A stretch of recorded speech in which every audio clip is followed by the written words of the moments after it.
الشیطان اللعین الرجیم بسم اللہ الرحمن الرحیم ان اللہ و ملائکۃ یصلون علی النبی یا ایھا الذین آمنوا صلوا علیہ وسلموا تسلیما۔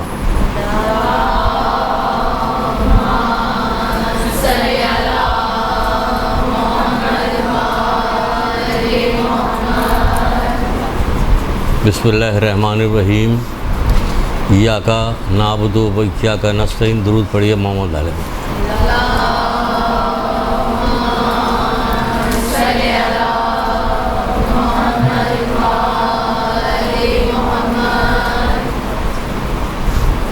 رسول خدا صلی اللہ علیہ وآلہ وسلم نے فرمایا، جب نام لے تو درود پڑھیے۔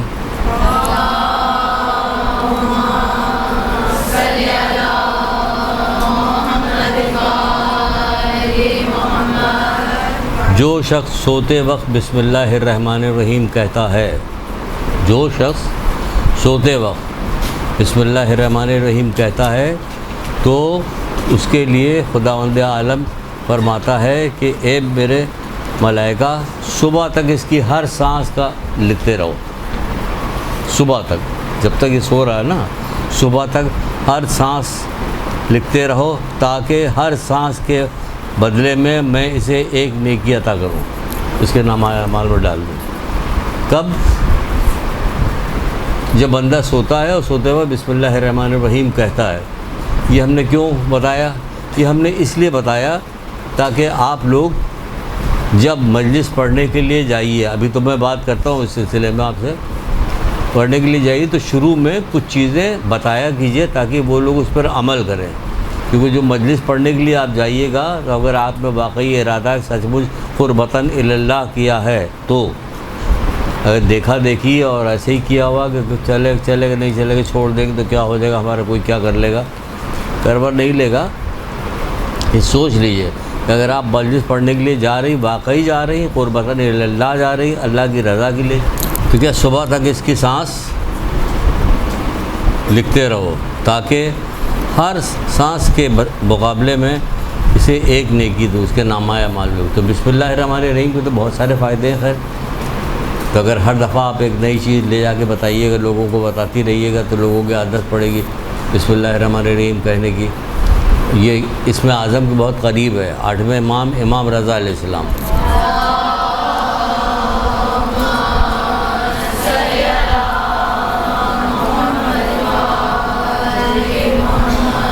آپ فرماتے ہیں کہ بسم اللہ اسم اعظم الہی میں سے اتنا قریب ہے جتنا آنکھ کی سفیدی سے سیاہی قریب ہے۔ اسم اعظم یعنی آپ نے بسم اللہ کی تسبیح پڑھی، کوئی کام آپ نے کیا، پوری تسبیح پڑھ کے پوری نہ جانے کتنے ہزار گناہ معاف ہو جاتے ہیں۔ بسم اللہ الرحمن الرحیم کے پڑھنے سے کتنے ہزار گناہ معاف ہوتے ہیں۔ ہر کام کی ابتدا بسم اللہ الرحمن الرحیم سے کیجیے۔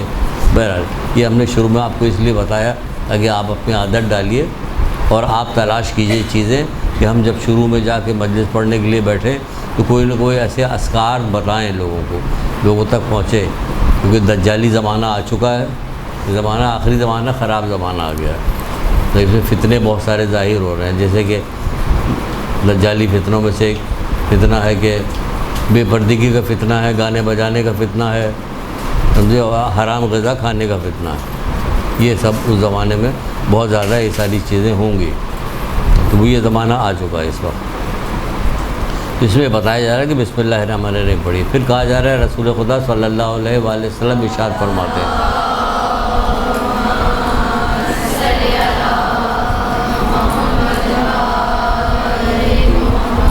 آپ فرماتے ہیں گناہ معاف ہوتے ہیں، درجات بلند ہوتے ہیں اور شفاعت ہوتی ہے۔ کیسے؟ جب مجھ پہ زیادہ سے زیادہ درود پڑھا جاتا۔ خاموش ہیں آپ، وہ کہہ رہے تھے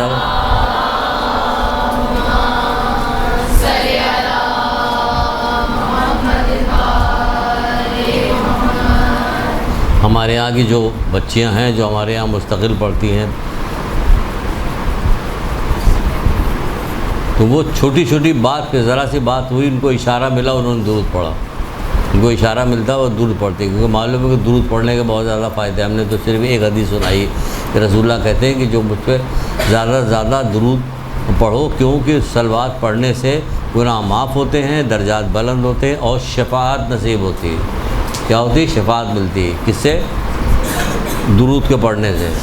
جب مجلس پڑھنے کے لیے جائیے گا تو درود کی پوری کتاب ملتی ہے، تو کتاب خریدیے گا، اس میں سینکڑوں درود کی وہ ہوگی، وہ آپ بتایا کیجیے، درود پڑھیے، درود پڑھتے ہوئے۔ اور مجلسوں میں جو بیٹھتی ہیں خواتین، وہ عادی ہوتی ہیں درود پڑھنے کی، اللہ کے فضل و کرم سے وہ عادی ہوتی ہیں درود پڑھنے کی، تو ان کو جب نئی درود کی تسبیحات بتائیے گا تو اس سے ان کو فائدہ ہوگا، خوشی ہوگی، مزہ آئے گا۔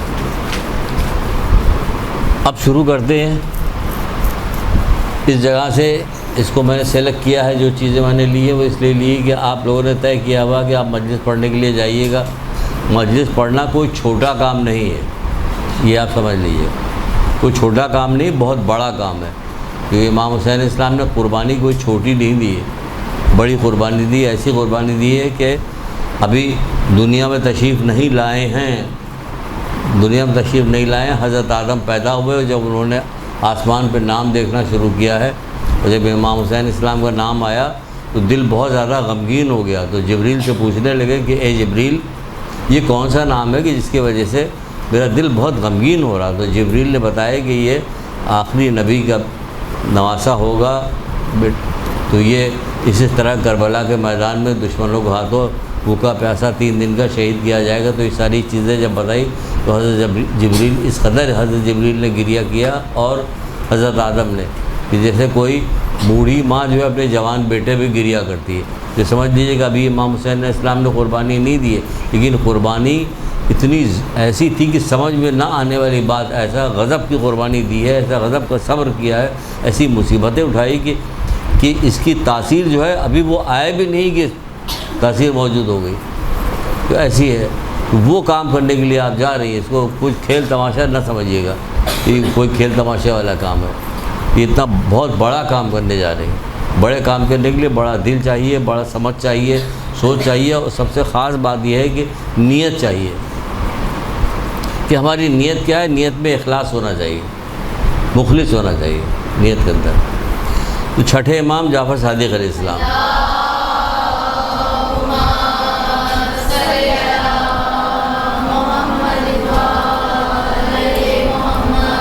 اللہ کی نگاہ میں قدر و منزلت کتنی ہے اس کی، یہ اب یہ بتاتے ہیں تاکہ آپ کو پتہ چلے کہ آپ جو کام کرنے کے لیے جا رہی ہیں، ہاں واقعی اس کی بہت زیادہ قدر و منزلت ہے، بہت زیادہ بڑا کام ہے، تو ہمیں دل لگا کے اس پہ کام کرنا ہوگا۔ کیا فرماتے ہیں کہ خداوند عالم کے چند فرشتے ہیں جو اس بات پر مقرر ہیں کہ روئے زمین پہ پھرتے رہیں۔ جب ان کا گزر ایسی گروہ کے پاس سے ہوتا ہے جو محمد آل محمد کا ذکر کر رہے ہوتے، وہ آپس میں کہتے ہیں کہ ایک دوسرے سے کہتے ہیں کہ بس ہمارا مطلب مل گیا ہے، اب رک جاؤ یہیں پہ۔ جہاں محمد آل محمد کا ذکر ہو رہا تھا وہاں رک جاتے، چنانچہ وہ بیٹھتے ہیں اور اس گروہ کے ساتھ شریک ہوتے ہیں۔ جب گروہ منتشر ہوتا ہے جاتا ہے تو کیا اس میں سے جو کوئی بیمار ہوتا ہے اس کی وہ عیادت کرتے ہیں، جو مر جاتا ہے اس کے جنازے میں شرکت کرتے ہیں، جو گم ہو جاتا ہے اس کی جستجو کرتے ہیں، تلاش میں رہتے ہیں کہ کہاں کون فرشتے اس کے کب۔ جو آپ لوگ جو مجلس پڑھنے کے لیے جائیے گا وہاں جو لوگ جمع ہوں گے، جب سب لوگ بیٹھیں گے، بیٹھ کے ذکر محمد آل محمد کر رہے ہوں گے، تو اس حوالے سے یہ بات ہوگی۔ تو اللہ تعالیٰ بھیج رہا تبھی تو جا رہے ہیں لوگ، اس کے بغیر تو نہیں جا رہے ہیں۔ جنازے میں شرکت کرتے، اگر کوئی غائب ہو جاتا تو اس کی جستجو کرتے ہیں، کون؟ یہ فرشتے۔ دوسری جگہ پر امام جعفر صادق علیہ السلام ہی فرماتے ہیں،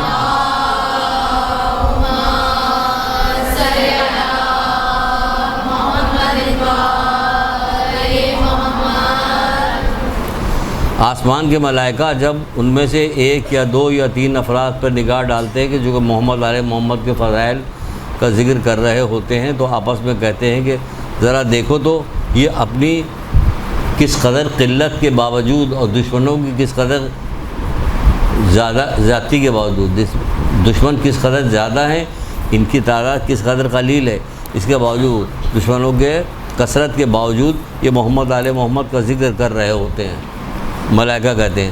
تو دوسرا گروہ کہتا ہے کہ یہ اللہ کا فضل و کرم ہے، جب جائیے گا آپ محمد آل محمد کا ذکر کیجیے گا، ان کے فضائل بیان کیجیے گا، ان کا علم بیان کیجیے گا، ان کے مصائب بیان ہوں گے، تو یہ آپ کے گرد فرشتے گھوم رہے ہوں گے، ملائکہ گھوم رہے ہوں گے۔ یہ بہترین کتابوں میں سے نکالا ہے، نکال کے آپ کے سامنے پیش کر رہے ہیں۔ ملائکہ گھوم رہے ہیں تو کہیں گے یہ اللہ کا فضل ہے کہ یہ لوگ یہ والی بات کر رہے ہیں۔ اللہ کا فضل ہے، اللہ جسے چاہتا ہے عنایت فرما دیتا ہے، اور وہ بہت فضل عظیم ہے، اس کے بعد فضل عظیم ہے، وہ جس کو چاہتا دیتا۔ یعنی بڑی ہمت، یعنی ملائکہ کی نگاہ میں یہ بڑی ہمت کا کام تھا جو ہو رہا۔ آپ لوگ جو مجلسیں برپا ہوتی گھروں میں، مجلسیں خواتین کی برپا ہوتی، اور آپ ہی لوگوں میں سے کوئی جاتا ہوگا پڑھتا ہوگا، تو پڑھنے کے لیے بھی یہ فضیلت بتائی جا رہی کہ آپ کی یہ فضیلت ہے۔ اب یہ دیکھ لیجیے کہ فرشتے ارد گرد چاروں طرف موجود ہیں۔ اگر آپ یہ روا روی بھی جا رہی ہیں، آپ کو کوئی پرواہ نہیں ہے، یہ نہیں وہ نہیں، تو یہ پھر فائدہ نہیں ہے۔ پھر دیکھا دیکھی ایسی شوق میں چلی آئیں کہ چلو یہ بھی دیکھ لیتے ہیں، ایک دو کلاس اٹینڈ کی، اس کے بعد سمجھ میں نہیں آیا تو یہ جا وہ جا۔ پھر یہ آپ کا نصیب ہے، یہ نصیب ہے کہ کوئی کیا کرتا ہے۔ امام محمد باقر اسلام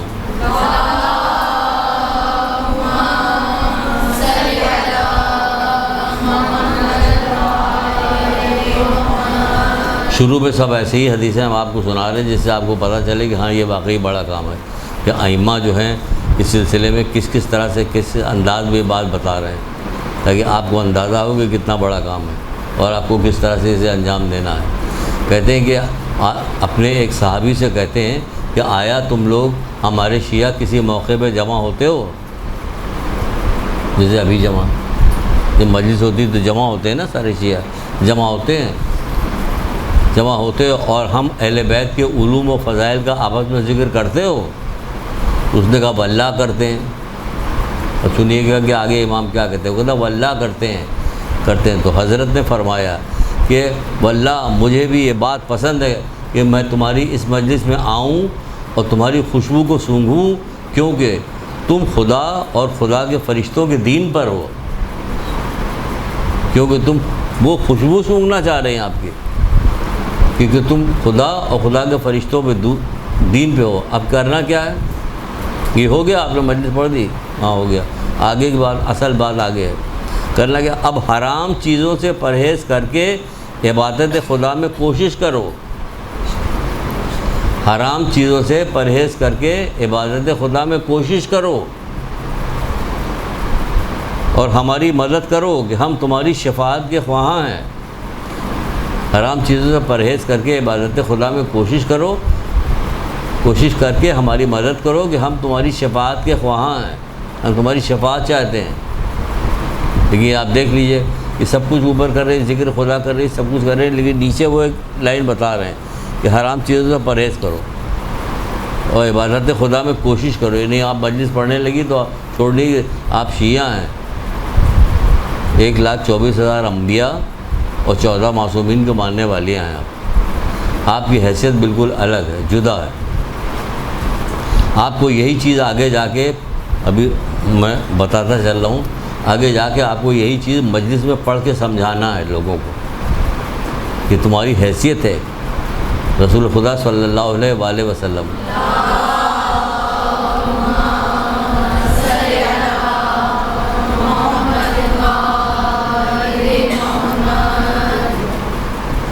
خانہ کعبہ کو دیکھ کر کہنے لگے، سنیے، خانہ کعبہ کو دیکھ کے کہنے لگے اے اللہ کے گھر، اے خانہ کعبہ، اے اللہ کے گھر، کیا کہنا تیری عظمت کے، لیکن مومن سے زیادہ تیری عظمت نہیں ہے۔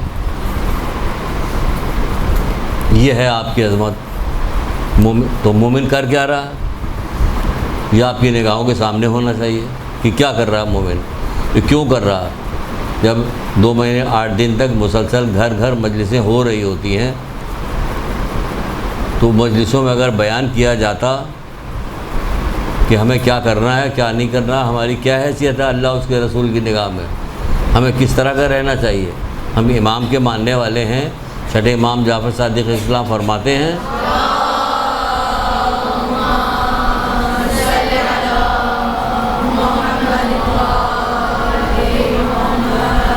ہمارے لیے زینت بنو، ننگوار نہ بنو ہمارے لیے، کیونکہ معاشرے میں آپ چلتی پھرتی ہیں، دیکھتی ہیں معاشرے میں کیا ہو رہا ہے، یہ کیا ہو رہا ہے اور کیوں ہو رہا ہے۔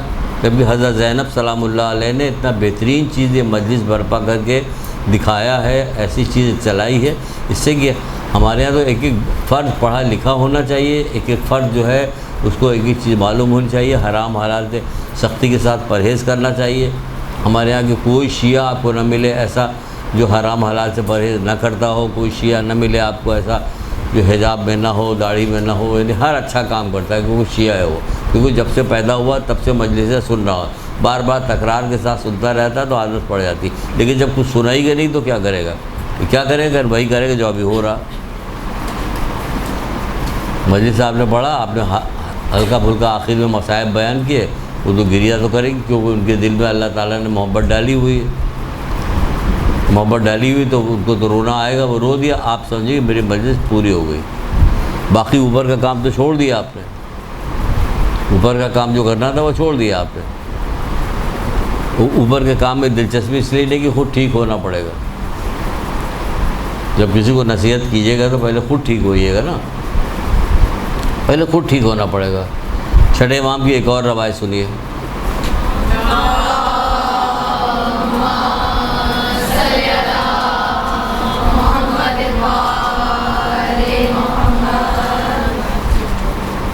اب یہ بالکل واضح روایت ہے، کیا کہہ رہے ہیں، تم جنت کے لیے پیدا کیے گئے اور جنت تمہارے لیے پیدا کی گئی۔ سنیے گا ذرا روایت کے طریقہ کار دیکھیے گا کیسے بیان کریں۔ تم جنت کے لیے پیدا کیے گئے ہو اور جنت تمہارے لیے پیدا کی گئی، تم لوگوں کا نام نیک اور اصلاح کرنے والا رکھا گیا ہے، تم لوگوں کا نام نیک، صالح اور اصلاح کرنے والا رکھا گیا ہے، تم اللہ سے راضی ہو اور اللہ تم سے راضی ہے، نیک و اصلاح کرنے والا رکھا گیا، تم اللہ سے راضی ہو اور اللہ تم سے راضی ہے، فرشتے بھلائی و نیکی میں تمہارے بھائی ہیں، فرشتے بھلائی و نیکی میں تمہارے بھائی ہیں، بس شرط یہ ہے کہ جد و جہد کے ساتھ عمل کرو، شرط یہ ہے کہ جد و جہد کے ساتھ عمل کرو۔ بھاری تو نہیں لگ رہی باتیں، تو لگ تو نہیں، پہلی دفعہ سننا ہے تو بھاری تو لگے گی، ہے نا، مزہ نہیں آ رہا ابھی۔ خاموشی سے دعا مانگ رہے ہیں، جلدی کلاس ختم ہوا ہے، کیونکہ تو یہ تو پرہیزگاری کی باتیں بتائی جا رہی ہیں، آپ کو یہی بتانا آگے بتاتے ہیں کہ کیوں بتانا، اور پھر اپنا جائزہ لیجیے گا کہ جب وہ نہ کر پائیے گا تو اپنی مذمت خود کیجیے گا، خود سے اپنی مذمت کیجیے گا کہ ہم تو یہ کام نہیں کر رہے ہیں، کیونکہ آپ کو معلوم بھی ہوگا۔ جب امام حسین اسلام ابھی بتاتے ہیں کیوں مطلب، جب امام حسین اسلام روانہ ہونے لگے، مدینے سے روانہ ہونے لگے، چلنے لگے ہیں، مدینے سے چلنے لگے ہیں، تو محمد بن حنفیہ ان کے بھائی تھے، ان کو وصیت نامہ لکھ کے دیا تھا، محمد بن حنفیہ کو وصیت نامہ لکھ کے دیا تھا تاکہ ڈاکومنٹ رہے کہ میں جا رہا ہوں، کیوں جا رہا ہوں، کس لیے جا رہا ہوں، کہ دھوکے بازی میں نہیں میں پھنس رہا ہوں، میں جان بوجھ کر جا رہا ہوں، تو وہ ڈاکومنٹ انہوں نے وصیت لکھی۔ وصیت میں کیا لکھا، میں سرکشی اور جنگ و جدال کے ارادے سے نہیں جا رہا ہوں، میں سرکشی اور جنگ و جدال کے ارادے سے نہیں جا رہا ہوں، نہیں نکل رہا ہوں، اور نہ ہی میرا مقصد فساد پھیلانا ہے یا کسی پہ ظلم کرنا، یہ بھی میرا مقصد نہیں ہے، بلکہ میں تو اپنے نانا کی امت کی اصلاح کے غرض سے جا رہا ہوں۔ کس لیے جا رہے ہیں، یہ ساری قربانی جو دی گئی کس لیے دی گئی، قربانی اس لیے دی گئی، تو اگر ہم اس قربانی پہ گریہ کرتے ہیں بغیر اصلاح کے تو میں اپنی نانا کی امت کی اصلاح کے غرض سے جا رہا ہوں، تو یہ جو اصلاح کی غرض سے آ رہے ہیں، نانا کی امت کی اصلاح کی غرض سے نکلا ہوں، میرا غرض فقط امر بالمعروف و نہی عن المنکر ہے اور اپنے آباء و اجداد کی پیروی ہے، امر بالمعروف و نہی عن المنکر کے نکلنے اصلاح کے لیے جا رہے۔ 6 مہینے کا بچہ جو شہید ہو رہا ہے وہ امر بالمعروف کے لیے شہید ہو رہا، یہ نانا کی امت کی اصلاح کے غرض سے شہید ہو رہا، ورنہ اور تو کسی غرض سے یہاں آئے نہیں ہے، نانا کی امت کی اصلاح کے لیے آئے ہیں، تو کیا کیا کام ہو رہا، کیسا کیسا ظلم ان لوگوں نے برداشت کیا ہے، اس کی کوئی انتہا ہے؟ کوئی بعض جگہ تو لوگ سوچنے سے بھی معوف ہو جاتے ہیں کہ ہم سوچ نہیں سکتے کہ امام حسین علیہ السلام نے، ان کے رفقا نے، ان کے رشتہ داروں نے، ان کے بھانجے بھتیجوں نے کیسی قربانی دی ہے، سوچ میں نہیں آتی بات کہ کس قدر قربانی دی، کس کام کے لیے؟ اس کام کے لیے، دین محمدی کے لیے، نانا کی امت کے لیے۔ تو اگر آپ بتائیے کہ نانا کی امت اگر اتنی ساری قربانی دینے کے بعد بھی اور سب کچھ جانتی بھی ہے، گریہ بھی کرتی ہے، روتی بھی ہے، سب سمجھتی ہے، اس کے باوجود اصلاح نہیں کرتی اپنا، تو کیا کہا جائے گا؟ اور کون کرے گا؟ یہ بار بار مجلسیں پڑھنے والیاں کریں گی۔ جب بار بار کہی جائے گی بات، بار بار کہی جائے گی تو فکر پیدا ہوتی ہے، کیونکہ آپ اپنی آنکھوں سے دیکھ رہی ہیں۔ جیسے کہ حضرت علی علیہ السلام ایک جگہ فرماتے ہیں، کیا فرماتے ہیں؟ کون فرماتا ہے؟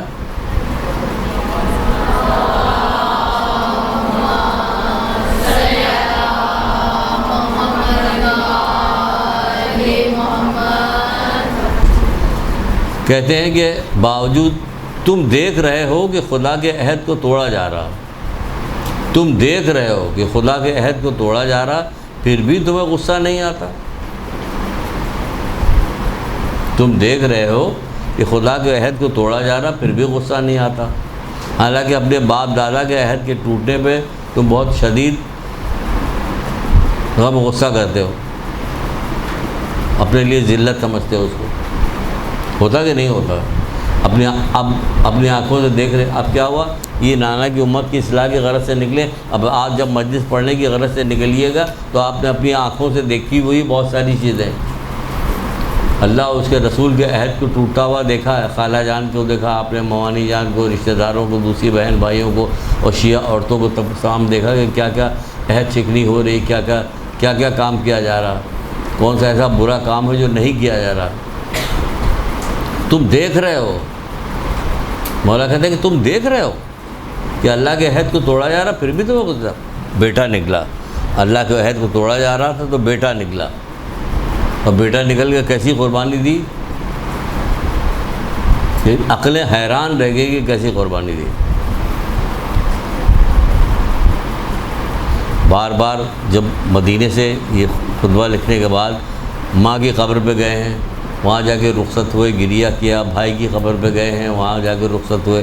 اس کے بعد جب نانا کی قبر پہ گئے ہیں تو ایک کتاب میں لکھا تھا، بار بار آج جب گئے ہیں وہاں پہ تو ایک ہی فقرہ کہا کرتے تھے، خدایا مجھے نیکی پسند ہے اور برائی سے نفرت ہے، خدایا مجھے نیکی پسند ہے اور برائی سے نفرت ہے۔ اسی حسین کا ذکر کر کے ہم اگر کوئی برائی نہ چھوڑیں اور کوئی نیکی اختیار نہ کریں، اگر ہر سال بچپن سے ہم سنتے چلے آ رہے ہیں، 10 سال بھی ہم نے مجلسیں سنی اور برائی چھوڑنا شروع کیا اور نیکی اختیار کرنا شروع کیا، تو ہوا کیا؟ ہم مکمل تقریباً نیک ہو گئے۔ معصوم تو نہیں بن سکتے، لیکن یہ کہ کھلم کھلا ہم کوئی ایسی برائی نہیں کر رہے ہیں جو زمانہ دیکھے اور کہے کہ دیکھیے آپ یہ والی برائی کر رہی ہیں۔ بات سمجھ میں آ رہی ہے؟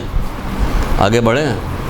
جب وہ یہ بات کہیں کہ مجھے نیکی پسند اور برائی سے نفرت ہے، تو حر جب آیا ہے اور حر نے آگے راستہ روکا ہے تو بھی کیا ہوا تھا؟ اس کا خود حر اور اس کا لشکر اس قدر پیاسا تھا کہ زبانیں باہر نکلی ہوئی تھی۔ تو امام حسین علیہ السلام کو تو نیکی پسند تھی، تو انہوں نے کیا کام کیا؟ انہوں نے سارا پانی حر کو پلا دیا، اپنے پاس جتنا پانی تھا سب حر کو پلا دیا، گھوڑوں کو پلا دیا۔ یہاں تک کہ لکھا ہوا ہے کہ ایک شخص تھا جو بہت زیادہ ضعیف تھا اور بہت زیادہ پیاسا تھا، تو اسے اترا نہیں جا رہا تھا، اپنے گھوڑے اونٹ سے اترا نہیں جا رہا تھا۔ امام حسین علیہ السلام خود اٹھ کے گئے ہیں اور جانے کے بعد خود اپنے ہاتھ سے اس کو پانی پلایا، اس کے گھوڑے کو پانی پلایا۔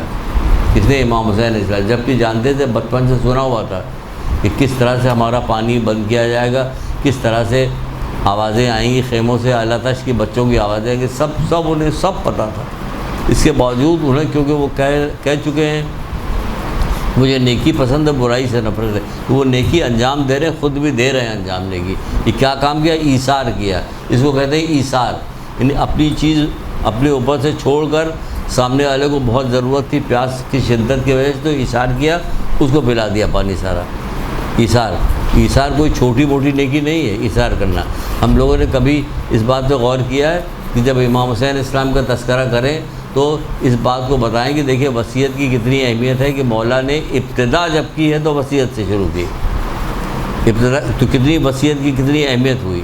اگر ہم کربلا کو دیکھیں شروع سے تو ایک ایک قدم پر ہمیں دین کی ایسی چیزیں نظر آئیں گی کہ آپ کہیے گا کہ واقعی اس کا تذکرہ تو ہونا چاہیے، تو سب کو معلوم ہو جاتا ہے کہ یہ وصیت کس قدر اہم ہے، اس قدر اہم ہے کہ حضرت مسلم جب شہید ہو رہے تھے، یہ اہل بیت کے گھرانے والے سب جانتے ہیں، شہید ہو رہے تھے تو اس وقت بھی انہوں نے وصیت کی تھی، حالانکہ ظالم بادشاہ سے وصیت کر رہے تھے، لیکن کہہ رہے تھے میرے پاس اتنا قرضہ ہے، میری یہ زرہ بیچ کے تلوار بیچ کے یہ قرضہ ادا کر دینا، یہ جانتے تھے، ورنہ وہ تو کہتے ہیں کہ میں تو اللہ کی راہ میں امام حسین اسلام کی مدد کے لیے نکلا تھا، اس میں شہید ہو رہا، میرے تو گناہ ایسے ہی معاف ہو جائیں گے۔ جیسے ہم لوگ سوچ میں لگے رہتے کہ ہم لوگ شیعہ، ہم لوگ سب جو جی چاہے کرو، ہے نا، تو وہ تو کہتے ہو جائے گا، لیکن نہیں، انہوں نے باقاعدہ وصیت کی۔ تو یہاں پہ وصیت کر رہے ہیں، خود کے لشکر کو پانی پلایا، احسان کیا، نتیجہ کیا نکلا؟ نتیجہ یہ نکلا کہ خود کے اوپر اس کا بہت زیادہ اثر ہوا، تو 9 کی رات کو اس نے سوچنا شروع کیا، غور کرنا شروع کیا، غور و فکر شروع کر دیا کہ بھائی کیا کرنا چاہیے۔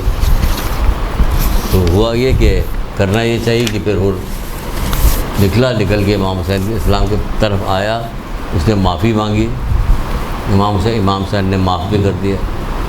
ہم لوگ چھوٹی چھوٹی بات ایک دوسرے کو معاف کرنے کو تیار نہیں ہوتے، ہمارے بھیا عادت ہے، وہاں امام حسین اسلام حر کو معاف کر رہے ہیں، جتنا پانی روکا تھا، کہا مولا میری وجہ سے تو یہ پانی بند ہوا، میں نے روکا تھا، تو مجھے سب سے پہلے جانے کی اجازت دی جائے، تو سب سے پہلے گیا بھی تھا وہ۔ تو آپ دیکھا آپ نے کہ حر جیسے کو معاف کر دیا۔ تو یہاں پہ معافی کا ایک درس، پورا کربلا ہمیں درس دیتا ہوا جا رہا، ہم لوگ خالی چند چیزیں پکڑ کے اس کو گریا کیا اور بات ختم کر کے، پورا کربلا درس دے رہا ہے، ایک ایک چیز درس دے رہی ہے ہمیں، اس میں سے ڈھونڈنا پڑے گا، نکالنا پڑے گا کہ یہاں پہ رک کے ہمیں جو میں بات بتا رہی ہوں، کہہ رہی ہوں، یہاں پہ رک کے ہمیں کیا بات کہنی ہے۔ اب جیسے یہاں پہ رک کے ہم نے یہ بات بتائی آپ کو کہ امام حسین اسلام نے معاف کیا، تو آپ دیکھیں کہ معافی کتنی بڑی چیز ہے کہ امام حسین اسلام کربلا کے میدان 10 تاریخ کو آج آخری دن ہے، 10 تاریخ آخری دن ہے، بچے 3 دن سے بھوکے اور پیاسے ہیں، امام حسین اسلام معاف کر رہے ہیں۔ ہم لوگ اس کو غصے سے برا حال ہو جائے، اگر کوئی ہمارا نقصان کر دے، معافی مانگنے کے لیے پھر آئے ہمارے پاس، تو ہمارے غصے سے بھر جائے گا۔ ماننے والے کس کے ہو؟ پھر حسین کے ماننے والے، پھر حسین نے تو حر جیسے کو معاف کر دیا تھا، تم سگے بھائی کو معاف کرنے کو تیار نہیں ہو، معاف کیا اس کو،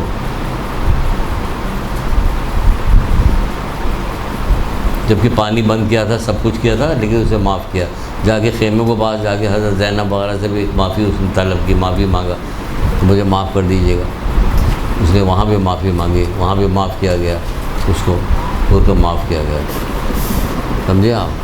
یہ معافی جو ہے کس بات پہ مانگی؟ وہ جو حسن اخلاق دکھایا تھا، قربانی دی تھی، پانی پلایا تھا، ایثار کی ایک حدیث سنیے ذرا، بلکہ حدیث کا چھوٹا سا واقعہ ہے ایثار کے سلسلے میں، وہ آپ دیکھیں۔ حضرت موسیٰ علیہ السلام نے پروردگار سے کہا کہ اے پروردگار، مجھے محمد صلی اللہ علیہ وآلہ وسلم کی امت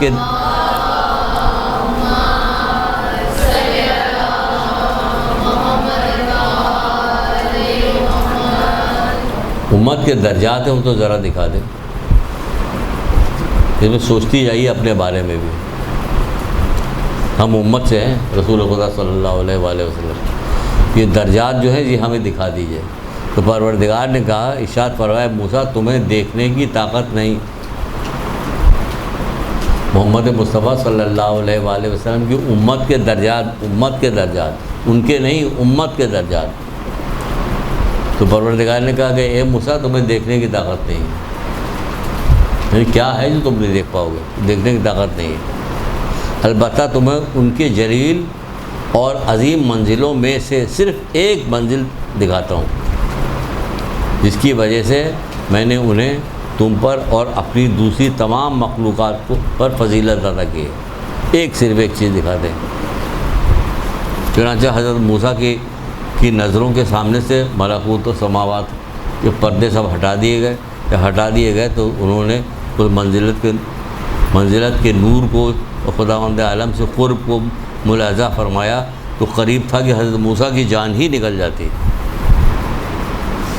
جو منزلت تھی، جو نور تھا، جو حضرت پروردگار کا قرب تھا، وہ ایسا تھا کہ قریب تھا کہ حضرت موسیٰ کی جان ہی نکل جاتی۔ تو پھر حضرت موسیٰ نے کہا، بارگاہ یزدی میں عرض کیا کہ پروردگار، تو نے انہیں کس بنا پر اس قدر بزرگی عطا کی ہے؟ کیا وجہ تھی کہ تو نے یہ بزرگی انہوں نے دی ہے؟ تو خداوند عالم نے کہا کہ اس خوبی کی وجہ سے جو مجھے سب سے زیادہ پسند ہے، اور وہ ہے ایثار۔ وہ خوبی جو مجھے سب سے زیادہ پسند ہے اس کی وجہ سے دی، کیونکہ وہ ہے ایثار۔ اے موسیٰ، ان میں سے جو کوئی بھی میرے پاس اس حالت میں آئے گا کہ اس نے اپنی زندگی کا کچھ وقت اس پہ صرف کیا ہوگا تو میں اس کا حساب لینے سے مجھے شرم آئے گی۔ ایثار، ہماری زندگیوں میں ایثار کا کہیں گزر ہے؟ تو ہمیں ایثار کے بارے میں پتہ ہی نہیں۔ اگر کسی عام آدمی سے پوچھا جائے ایثار بتاؤ، کبھی ایثار کیا؟ پتہ ہی نہیں۔ اگر جو بھی اس حالت میں آئے گا مجھے اس کا حساب لینے میں مجھے شرم آئے گی۔ اللہ شرمائے گا، ایثار کو اتنا پسند کرتا، اور میں اسے بہشت میں وہ مقام عطا کروں گا جو وہ چاہے گا۔ اتنی بلند چیز ہے۔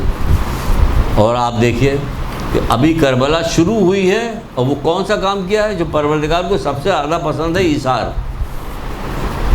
وہ امام حسین اسلام نے کیا۔ دوسرا کام کون سا کیا؟ معاف کر دینا، معافی۔ مولا کہتے ہیں کہ تم معاف کرو تاکہ تمہیں معاف کیا جائے۔ معاف کرو، لوگوں کو معاف کرو۔ نہ ہمارے یہاں معافی کا جذبہ ہے، نہ ایثار کا جذبہ، دونوں میں سے کچھ بھی نہیں۔ نہ کوئی چیز کبھی بتائی گئی، نہ ایثار بتایا گیا، نہ معافی بتایا گیا۔ ایثار احسان کی انتہا ہے، ایثار جو ہے احسان کی انتہا ہے۔ امام حسین اسلام کی اس اخلاق کی وجہ سے کیا کیا؟ حضرت حضور نے غور فکر کیا۔ غور فکر کرنے کے بعد ہوا کیا؟ دوزخی سے جنتی بن گیا۔ حضرت حضور کا کیا مقام ہوتا ہے اگر یہ اس طرح سے نہ آتے؟ وہ غور فکر رات بھر ٹہلتے رہے۔ بیٹے نے پوچھا، کیا بابا کیا حال ہے، کیا کر رہے ہیں؟ کہ میں جنت اور دوزخ کے درمیان ٹہل رہا ہوں۔ بعض سے نے کہا کہ ہم تو سمجھتے تھے تم سے اعلیٰ شجاع کوئی بھی نہیں ہے کوفے کے اندر، کہ تمہاری آج کیا حالت ہے؟ کہا کہ میں دوزخ اور جنت کے درمیان ٹہل رہا تھا۔ کیا کر رہا تھا؟ غور کر رہا تھا۔ اب دیکھیے، جب غور کر رہا آیا تو آپ پھر لگ گئی اس کے پیچھے کی غور کیا چیز ہے، تاکہ ہم سامعین کو بتائیں کہ غور کیا ہے۔ غور پہ حدیثیں ڈھونڈنا شروع کیا، آپ نے حدیثیں نکالی اور بتائی لوگوں کو غور فکر کرو۔ بہت ہم صرف ایک حدیث سناتے ہیں آپ کو کہ دیکھیے کتنی اچھی امام حسن علیہ السلام کی۔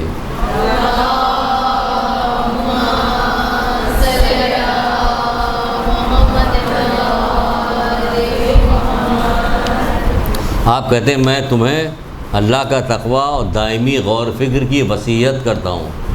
میں تمہیں اللہ کا تقوی اور دائمی غور فکر کی وصیت کرتا ہوں، کیونکہ غور فکر ہر اچھائی کے ماں باپ ہے۔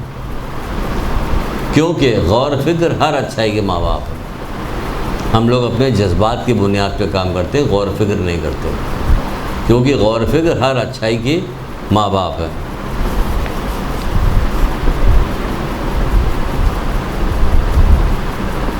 جتنی چیزیں آ گئی دیکھیے آپ، ایثار آ گیا، معافی آ گئی، جو کبھی ذکر نہیں ہوتا مجلسوں میں، کبھی ہوتا ذکر ایثار کا، معافی کا، غور فکر کا، اور یہ سب اسی کے اندر موجود ہے۔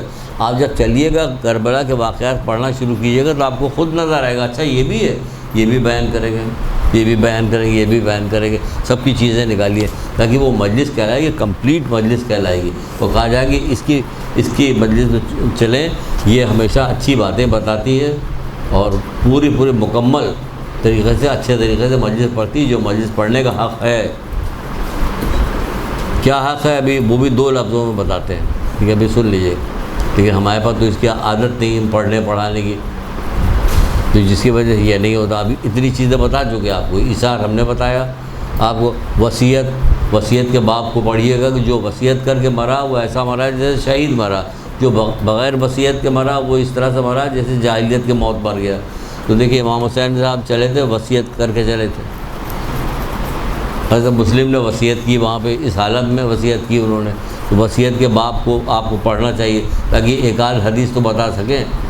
جتنا علم فراہم کر سکتی، یہ 1,24,000 انبیاء کے دین کو بچایا گیا، تو سوچئے کہ کربلا کے اندر کس قدر علم موجود ہوگا۔ لیکن ہم چند چیزیں روایتی آپ نے سنی ہیں، اس کے بعد ختم ہے۔ آپ نے کبھی علم میں آپ کے اضافہ نہیں ہوا۔ کیوں نہیں اضافہ ہوا؟ کہ آپ نے اس کو سمجھا ہی نہیں کہ یہ علم فراہم کیا جا رہا ہے اس کے اندر، یہ تقاضا کیا جا رہا، دونوں میں سے کوئی چیز نہیں سمجھی۔ کیوں نہیں سمجھی؟ اس لیے نہیں سمجھی کہ رسول خدا صلی اللہ علیہ وآلہ وسلم فرماتے ہیں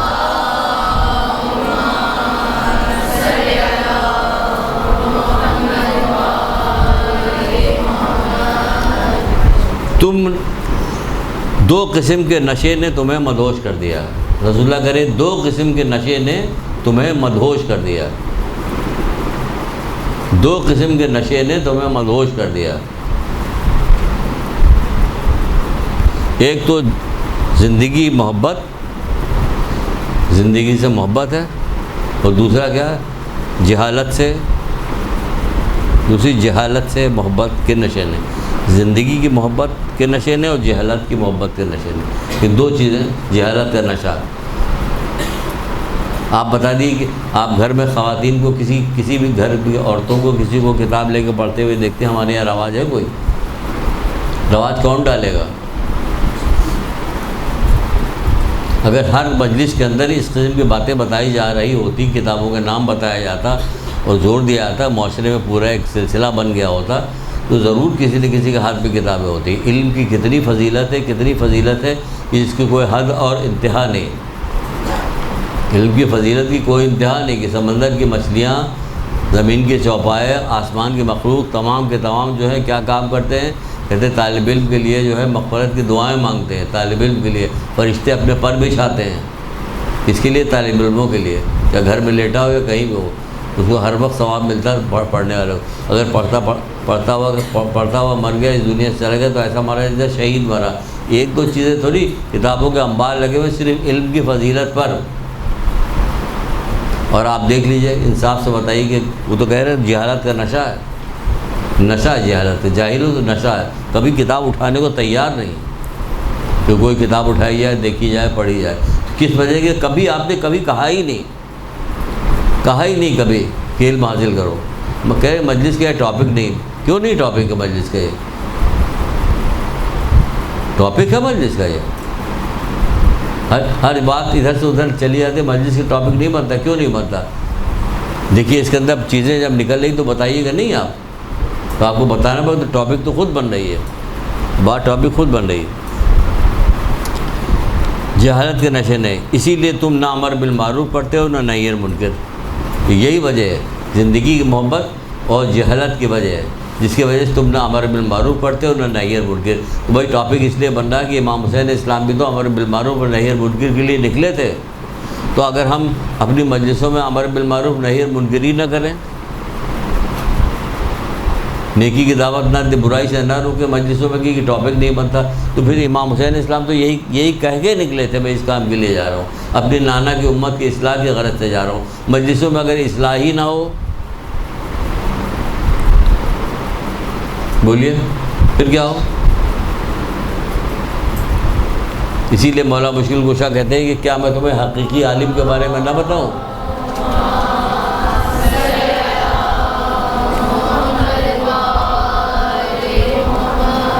تو حقیقی عالم بتاتے کون ہے؟ کہ صحیح معنوں میں حقیقی عالم وہ ہے جو اللہ کی نافرمانی کو لوگوں کے لیے مزین کر کے پیش نہ کرے، اور انہیں عذاب الہی سے بے خوف اور اللہ کی رحمت سے مایوس نہ کرے۔ نہ عذاب الہی سے بے خوف کرے، نہ اللہ کی رحمت سے مایوس کرے، دونوں میں سے کوئی کام نہ کرے، اور گناہوں کو سجا کے پیش نہ کرے، یعنی گناہ کے بارے میں بات ہی نہیں کرتا، سجا کے پیش کرنا ہے کہ بات ہی نہیں کرتا، اور عذاب الہی سے نہ بے خوف بنا دیا، سب کے سب بے خوف ہے۔ اچھا آپ انصاف سے بتائیے کہ بے خوف ہے نہیں کہ کیا آپ اس بات پہ کہ یقین کر سکتی ہیں کہ فلاں لوگ 4 عورتیں بیٹھی ہوئی تھی، وہاں غیبت نہیں ہوئی؟ ہوئی ناممکنات میں سے۔ تو عذاب الہی سے بے خوفی ہو گئی کہ نہیں ہو گئی؟ غیبت نہ ہو، جھوٹ نہ ہو، کسی کی مذمت نہ کی جا رہی ہو، کسی کے راز فاش نہ کیے جا رہے ہوں، ایسا ہو سکتا ہے؟ نہیں ہو سکتا۔ کیا ہمارے یہاں اگر شادی بیاہ ہو تو ایسا ہو سکتا ہے کہ اس کے اندر جو اسراف نہ ہو؟ زیادہ سے زیادہ لوگ دکھانے کی کوشش کرتے، قرضہ ادھار لے کر بھی دکھانے کے لیے، ہوتا ملتا کچھ نہیں اس دکھانے سے۔ جس کے دل میں جو آپ کی وقت ہوتی ہے آپ کی کردار کی وجہ سے وہی رہتی ہے، اس سے بڑھتی نہیں ہے ذرا برابر بھی۔ لیکن دیکھیے کتنا اسراف ہوتا ہے اور کس قدر شدید مذمت ہے اسراف کی، لیکن ہوتا ہے، اسراف ہوتے دکھانے کے لیے ہو رہا ہوتا ہے۔ تو کیا ہے یہ کہ امر بالمعروف نہیں ہوتے، امر بالمعروف نہیں کریں تو آپ کی نماز روزے جو ہے نا بس سمجھ جائے کہ بس ایسا ہی ہے۔ بنی اسرائیل کا ایک واقعہ ہے کہ اللہ تعالیٰ نے کسی شہر کو تباہ کرنے کے لیے 2 فرشتے بھیجے۔ اللہ تعالیٰ نے کسی شہر کو تباہ کرنے کے لیے 2 فرشتے بھیجے۔ ادھر 2 فرشتے آئے تو انہوں نے دیکھا کہ اس شہر میں رات کو آدھی رات کو ایک آدمی ہے جو عبادت کر رہا ہے، گریہ زاری کر رہا ہے اور رو رہا ہے، اللہ تعالیٰ سے مناجات کر رہا ہے۔ تو ان میں سے ایک فرشتہ جو تھا وہ اللہ تعالیٰ کی طرف واپس گیا، اور واپس جانے کے بعد وہ کہنے لگا کہ پروردگار وہاں تو ایک آدمی ہے، گریہ کر رہا ہے، رو رہا ہے، عبادت میں مصروف ہے۔ تو کہتے جو کہا ہے وہ کرو، جو کہا ہے وہ کرو، الٹ دو۔ جب شہر میں پہنچا تو فلاں بندے کو تیری بارگاہ میں دعا کرتے ہوئے اور گریہ زاری کرتے ہوئے پایا۔ ارشاد ہوا کہ تمہیں جو حکم دیا گیا اسے انجام دو، کیونکہ یہ شخص وہ ہے، کیونکہ اس کا چہرہ غصے سے بگڑتا نہیں، میری نافرمانی کرتے ہوئے جب لوگوں کو دیکھتا ہے تو اس کا چہرہ جو ہے غصے سے نہیں بگڑتا۔ تو اس کی وجہ سے اللہ تعالیٰ اتنا ناراض ہوا کہ اس کو بھی اسی کی پوری بستی پلٹ دو، اس کے ساتھ پلٹ دو، پلٹ دی گیا، کیونکہ اس نے امر بالمعروف نہی عن المنکر نہیں کرتا تھا۔ اس کا چہرہ غصے میں میری رضا کے حصول کے لیے گناہ گاروں کے بارے میں کبھی نہیں بگڑتا، یعنی لوگوں کو گناہ کرتے ہوئے دیکھتا ہے، اسے کوئی تکلیف نہیں ہوتی، اللہ کی نافرمانی کرتے ہوئے تکلیف نہیں ہوتی، آرام سے خدا حافظ کہہ کے چلے جاتے ہیں ایک دوسرے سے۔ خوب غیبتیں ہو گئی، خوب چغلی ہو گئی، خوب مزے آ گئے، اور اس کے بعد چائے وائے بھی اچھا بیان چلتے ہیں، وہ بیان چلی گئی۔ پھر جب واپس پلٹی ٹیلی فون پہ بات ہوئی تو پھر ہو گئی، دیکھا اور کیا کہہ رہی تھی اس وقت تمہارے سامنے، اب ٹیلی فون پہ بات کی جا رہی، بتائی جا رہی کہ اس نے یہ کہہ رہے تھے۔ بالکل بھی ڈر نہیں لگتا، ذرا برابر ڈر نہیں لگتا۔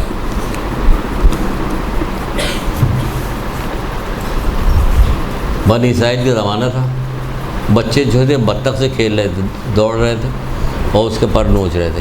ایک آدمی نماز پڑھ رہا تھا، پڑھتا جا رہا تھا، مسلسل نماز پڑھ رہا تھا، بچے کھیل رہے تھے، اسے دوڑا رہے تھے، بطخ کو نوچ رہے تھے، یہاں تک کہ بطخ ہلاک ہو گئی، مر گئی، زمین پھٹی، وہ عابد اسی میں سماج گیا، زمین بند ہو گئی۔ کیا سمجھ میں آیا؟ اتنا بڑا کام ہے یہ امر بالمعروف کا۔ ظلم اتنا ناپسند ہے پروردگار کو، یعنی گناہ جو ہے وہ ظلم ہے، چاہے وہ آپ اپنے اوپر کیجئے اور چاہے دوسرے کے اوپر کیجئے۔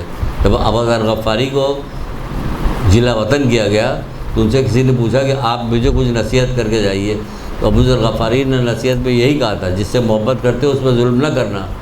اس نے کہا ہماری تو سمجھ میں نہیں آئی بات کہ جس سے محبت کرتے ہو اس سے ظلم نہ کرنا، کہ جب تم کوئی گناہ کرتے ہو تو اس کا خامیازہ تمہیں کو بھگتنا پڑے گا، کہ تم اپنے اوپر ظلم کر رہے ہو۔ تو ہم یہاں ظلم کرتے ہوئے لوگوں کو دیکھ رہے ہیں کہ لوگ برائیاں کر رہے ہیں، ہمارے اوپر کوئی اثر ہی نہیں ہوتا، ہمارے پاس کوئی اثر نہیں ہوتا۔ تو یہ وہ اثر ایسا لے کے چلے تھے کہ 6 مہینے کے بچے کو کٹوایا انہوں نے، اپنے بھتیجے کو، بھائی کی نشانی کو، ایک نشانی تھی بھائی کی نشانی کو گلے لگایا حضرت قاسم کو، اس قدر روئے کہ دونوں چچا بھتیجے بے ہوش ہو گئے۔ لیکن کیا ہوا کہ دین کے اوپر قربان کر دیا۔ کڑیا جوان 18 سال کا کڑیا جوان حضرت علی اکبر کو دین کے اوپر قربان کر دیا، اسی امر بالمعروف و نہی عن المنکر کے لیے جا رہا ہوں میں۔ کیا کہ نہیں کیا؟ جوان بھائی کو، اپنے 32 سال کے بھائی کو کیا کیا؟ وہ بھی قربان ہو گئے جا کے، سارے اصحاب قربان ہو گئے جا کے۔ کیا کتنا مشکل ترین کام کیا ہے کہ ہم لوگ سنتے سنتے چلے آئے ہیں تو عادی ہو گئے سننے کے. لیکن اگر آپ سنیے غور کیے تو سمجھ میں بات آتی نہیں ہے کہ کوئی آدمی ایک دن میں اتنے مصائب اٹھا سکتا ہے. اور اٹھاتے رہے اختیار رکھنے کے باوجود بھی کہ سارا اختیار تھا, سب کر سکتے تھے. وقتی طور پر کہتے تھے کہ ہاں ہم نے تو بیعت کر لی, چلو چھٹی کرو, چلو آج مدینے چلتے, وہاں جا کے پھر مگر جاتے پانی وانی پی کے کھانا وانا کھا کے. لیکن نہیں, ان کو قیامت تک کے لیے کام کرنا تھا کہ کتنی مصیبتیں جھیلی انہوں نے امر بالمعروف نہی منکر کے لیے. زیارت اربعین میں چھٹے امام جعفر صادق علیہ السلام ارشاد فرماتے ہیں,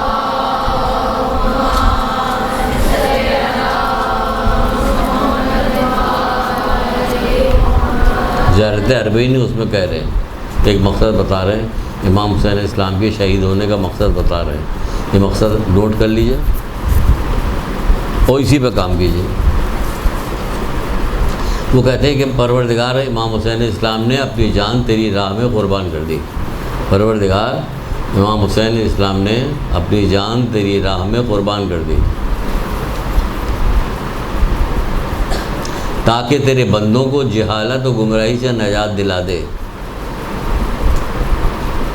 تاکہ تیرے بندوں کو جہالت و گمراہی سے نجات دلا دے.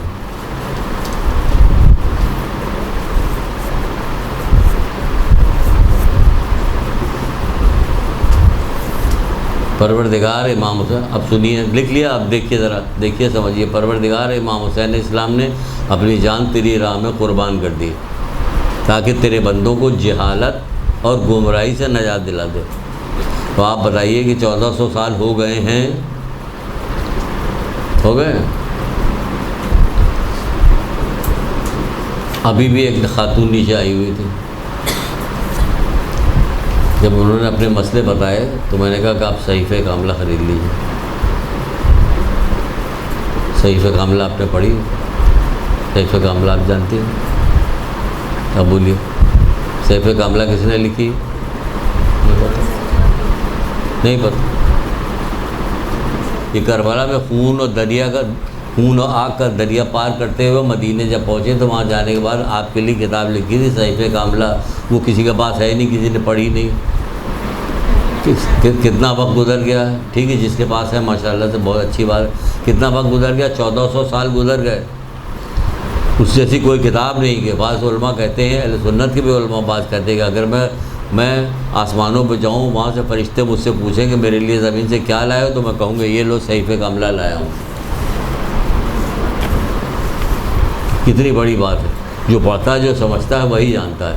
تو غضب خدا کی کہ ہمیں جو ہے ہمارے یہاں نہیں پتہ صحیفہ کاملہ کا. دادی اماں کو نہیں پتہ, ماں کو نہیں پتہ, ماں نہیں پڑھتی, دادی اماں نہیں پڑھتی, کوئی نہیں پڑھتا نہیں. ایک تو چھوٹی بھی دعائیں ہیں, بڑی بھی دعائیں ہیں. نشان لگا کے پڑھیے کہ آپ کے مطلب کی یہ لائنیں ہیں, تو وہ دعا ہم پڑھیں گے, اتنی دعا ہم پڑھیں گے. لیکن پڑھیں گے نہیں پتہ. کتنے سال گزر گئے کہ 1400 سال گزر گئے. کیا کہہ رہے ہیں چھٹے امام؟ تاکہ تیرے بندوں کو جہالت و گمراہی سے نجات دلا دے. یہ جہالت کا یہ حشر ہے, اور گمراہی کیسی ہے وہ بھی آپ کو پتہ ہے کہ کیسی گمراہی ہے. گھر گھر لڑائیاں ہیں, جھگڑے ہیں, فساد ہے, کینہ ہے, بغض ہے, عداوت ہے, حسد ہے. کیا چیز ہے نہیں ہے جو کہا جائے کہ نہیں فلاں چیز تو ہم لوگوں میں نہیں پائی جاتی. صرف ایک چیز نہیں پائی جاتی, وہ بھی خدا کی وجہ سے, اپنی وجہ سے وہ بھی نہیں. پانچویں امام محمد باقر اسلام فرماتے ہیں,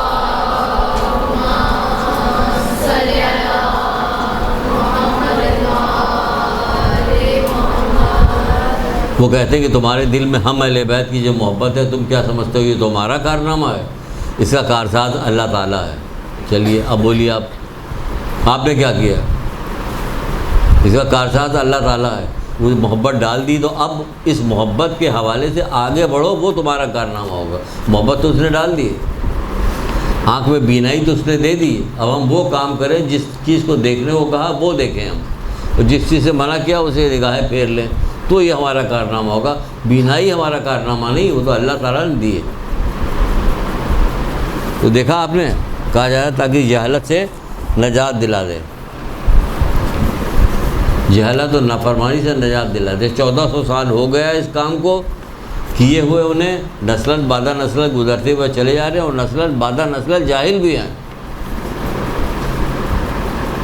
مزے کی بات تو یہ ہے کہ نسل بعد نسل نہ کوئی شرم ہے، نہ کوئی حیا ہے، نہ کوئی بتانے کو تیار ہے، نہ کوئی ڈانٹنے کو تیار ہے، نہ کوئی تنبیہ کرنے کو تیار ہے، نہ مجلسوں میں خوبصورت انداز میں پڑھنے کو کوئی تیار ہے کہ پڑھے اس طرح سے پڑھے کہ سامنے والے کو برا بھی نہ لگے۔ آپ تو کلاس لے رہی ہیں، آپ کو تو یہاں پہ ٹریننگ دی جا رہی ہے، تو یہاں سخت بات بھی کہی جائے گی۔ آپ جب مجلس پڑھنے کے لیے جائیے تو ایسے تھوڑی کوئی سخت ہو، آپ بڑی حکمت کے ساتھ، خوبصورتی کے ساتھ ان کو باتیں بتائیے گا جس سے وہ اس پہ عمل کریں۔ یہ 1400 سال گزر گیا، ابھی تک جاہل ہی ہیں، ابھی تک گمراہ کے گمراہی ہیں۔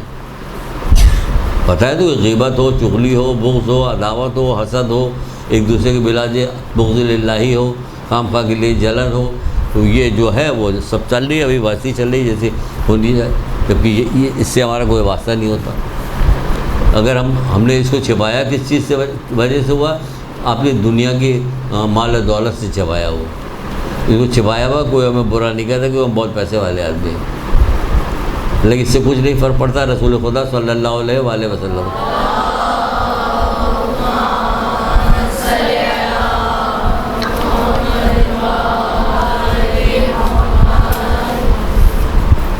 کہتے جاہل وہ ہوتا ہے جو اللہ کی نافرمانی کرے۔ جاہل کون ہوتا ہے؟ جو اللہ کی نافرمانی کرے، چاہے دیکھنے میں کتنا ہی خوبصورت اور بلند مرتبے والا کیوں نہ ہو۔ آگے سمجھ لو، جاہل وہ ہوتا ہے جو اللہ کی نافرمانی کرے، چاہے دیکھنے میں کتنی خوبصورت اور بلند مرتبے والا کیوں نہ ہو، لیکن اس سے کوئی فرق نہیں پڑتا، وہ جاہل ہے۔ تو مطلب کہنے کا یہ تھا کہ جب یہ ذکر حسین ہوتا ہے تو اس میں ساری چیزیں آنی چاہیے، اس میں خالی مسائل تو اپنی جگہ پہ ہو، تو کہہ تو دیا امام محمد باقر اسلام نے کہ تمہارے دل میں ہم اہل بیت کی جو محبت، تم کیا سمجھتے تمہارا کارنامہ ہے، اس کا کارساز اللہ تعالیٰ ہے۔ تو جب ہم محمد علیہ محمد کی باتیں سنتے ہیں، ان کی تکلیفیں سنتے ہیں، ان کو بٹھائے جانے والے ظلم سنتے ہیں، تو ہمیں رونا تو آئے گا، ہم روتے ہیں۔ اس کا ثواب الگ سے بتایا گیا، اس کا بھی ثواب بتایا گیا، جیسا کہ چھٹے امام جعفر صادق علیہ السلام فرماتے ہیں،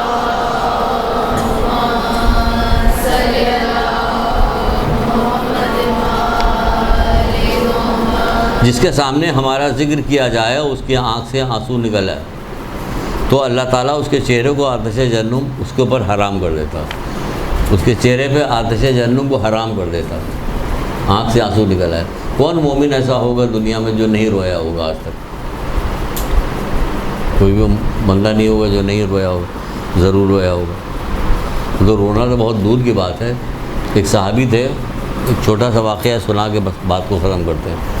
ایک 12 سال کا ایک بچہ تھا جس کا نام عمیر بن جنادہ تھا، انصاری، 12 سال کا بچہ تھا۔ جب سارے لوگ شہید ہو گئے تو وہ بچہ آیا، چند لوگ باقی رہ گئے، تو امام سے کہنے لگا مولا مجھے اجازت دیجیے۔ اس کو دیکھ کے کہنے کہ تیرے باپ نے پہلے حملے اولا جو ہوا تھا، پہلا حملہ ہوا تو اس میں اس کا باپ شہید ہو گیا تھا۔ تو امام نے کہا کہ بیٹا تمہارا باپ شہید ہو چکا ہے، اب تمہاری ذمہ داری نہیں ہے، اب تم اپنی ماں کے پاس جاؤ۔ تو کہنے لگا میری ماں ہی نے تو مجھے بھیجا ہے اور کہا کہ امام کے قدموں پہ قربان ہو جاؤ ورنہ میں تم سے راضی نہیں ہوں گی۔ آپ رونے کی بات کریں، یہاں تو جان دے رہے ہیں لوگ۔ اس قدر وہاں امام حسین اسلام کے وہ مصائب تھے کہ بچہ جان دینے کو تیار تھا۔ وہ ماں کہہ دی کہ ہم تم سے راضی نہیں ہوں گے جب تک تم امام کے قدموں پہ اپنی جان نہیں دے دو گے۔ تو بتائیے کہ ہم نے اگر گریہ کر لیا، ذرا سا مصائب اٹھا لیے، تو کیا یہ دیکھیے کیا کیا اس نے، کہ گریہ کرنے سے تو دور کی بات ہے، اس نے جان دینے کو تیار ہے۔ اور گیا جا کے شہید ہوا، جا کے گیا تو وہاں پہ ایک رسم تھی، رجس پڑھا جاتا تھا۔ تو جو آتا تھا وہ رجس پڑھتا تھا کہ میں فلاں کا بیٹا ہوں، میں فلاں قبیلے کا رہنے والا ہوں، میں یہ ہوں وہ بچہ اتنا شریف اور نیک تھا۔ اب اس سے بچے کی پرورش کے بچے کے سلسلے میں کتنی اچھی اچھی باتیں ہو سکتی ہیں۔ وہ جا کے کہنے لگا اپنے تعارف، میرے لیے یہ کافی ہے، یہ بات میرے تعارف کے لیے یہ بات کافی ہے کہ میرا مولا حسین ہے۔ اللہ اکبر، یہ بات میرے تعارف کے لیے کافی کہ میرا مولا حسین ہے۔ کتنی خوبصورت بات اس نے کی، نہ باپ کا نام لیا، نہ قبیلے کا نام لیا، کچھ بھی نہیں لیا، کہ میرے تعارف کے لیے یہ بات کافی ہے کہ میرا مولا حسین ہے۔ تو اگر ہمارا مولا بھی سچ وہ حسین مان لے اور ہے، ہم لوگ مانتے بھی ہیں، تو آئیے گریہ بھی کریں اور جہالت کو بھی ختم کرے، تاکہ تیرے بندوں کو جہالت و گمراہی سے نجات دلا دے۔ اگر گریہ جو قلب کے متاثر ہونے کی وجہ سے ہو، جیسا کہ نفس مغموم ہو جائے، غمزدہ ہو جائے، نفس میں غم پیدا ہو جائے، تو کیا ہوتا ہے؟ تو خدا کے نزدیک تسبیح میں شمار کیا جاتا ہے۔ یہ گریہ ایسا تسبیح میں شمار کیا جاتا ہے۔ مصائب سن کے دل تڑپ اٹھے تو حدیث شریف میں وارد ہوا ہے کہ جس کا دل ہماری مصیبت میں سننے تڑپ اٹھے وہ موت کے وقت مسرور ہوگا، خوش ہوگا، اور یہ مسرت اس کے دل میں اس وقت تک باقی رہے گی جب تک وہ حوض کوثر پر ہم سے ملاقات نہ کر لے گا۔ کون؟ رونے والا، میرے غم میں رونے والا، جب تک حوض کوثر پہ ہم سے ملاقات نہ کر لے گا۔ یہ ہے ثواب اس کا۔ انشاءاللہ امید ہے کہ آپ لوگ جو ہے بات کو، جو اصل بات جو ہم نے بتائی اس کو سمجھ گئی ہوں آپ لوگ، کہ اصل بات ہم نے آپ کو کیا بتائی، کہ ہمارا مجلس کا مقصد ہوتا پوائنٹ لے کے چلیے۔ دیکھیے پوائنٹس وائز ہم چلے ہیں، آپ کو بتایا۔ حضرت مسلم جب شہید ہوئے تو امام حسین علیہ السلام نے اس کی بچی کو بلا کے سر پہ ہاتھ پھیر کے کیا کہ جو یتیم ہو جاتے ہیں ان کے ساتھ کیسے شفقت کی جاتی، کیسے محبت کی جاتی، کیا کیا جاتا، وہ بتائے۔ یعنی کربلا میں دیکھیے ہر قدم قدم پہ آپ کو چیزیں ملتی چلی جا رہی، قدم قدم پہ چیزیں مل رہی جو آپ لوگوں کو ایجوکیٹ کر سکے۔ ایک درود پڑھیے محمد آل محمد۔